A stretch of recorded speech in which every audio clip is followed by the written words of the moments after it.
Pa, ulitin natin.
Okay, wheel horsepower 17.95 or 75. Yung torque is 11. Tapos yung air fuel nya very lean tayo, wala pang remap yan. So nasa 14 to 15 siya.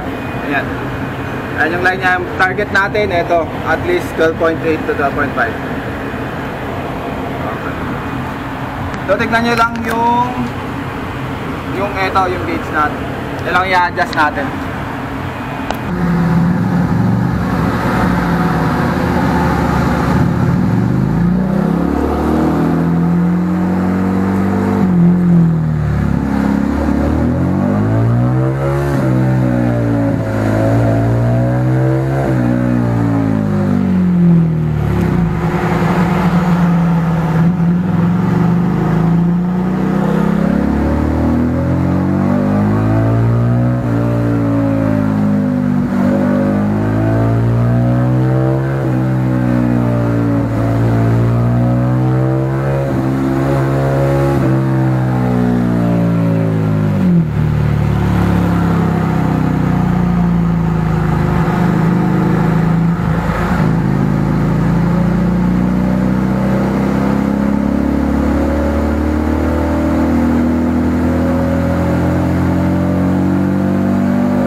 From 17.5 naging 19.5 or 19.4 yung torque niya from 4th gear and 13 almost 14 Newton meters. Pero ito yung peak na torque naman niya sa second gear. Second gear natin kinuha. Bumaba yung torque, ay yung power, pero tumaas yung torque. So, ayun yung explanation dyan. Kung kailangan mo ng torque, tsaka akyatan, ganyan, second gear, third gear, ayan. Yung pinaka-peak torque niya, 19.4. Okay. Ayan po, ang Victorino ay from FKM V-Twin. So, ayan. So, bali yung horsepower natin is wheel horsepower. So, yung nakikita natin sa internet na specs nila, usually dito sa engine dyno yung ginagamit diretso sa crankshaft. Kaya medyo mas mataas yung reading. Pero dito sa dyno, Dyno Pro or Dyno Jet, sa wheel horsepower. Okay. So, i-search nyo yun, BHP versus wheel horsepower, ay crank horsepower. Ayan. Okay, so yung target natin na AFR, ayan.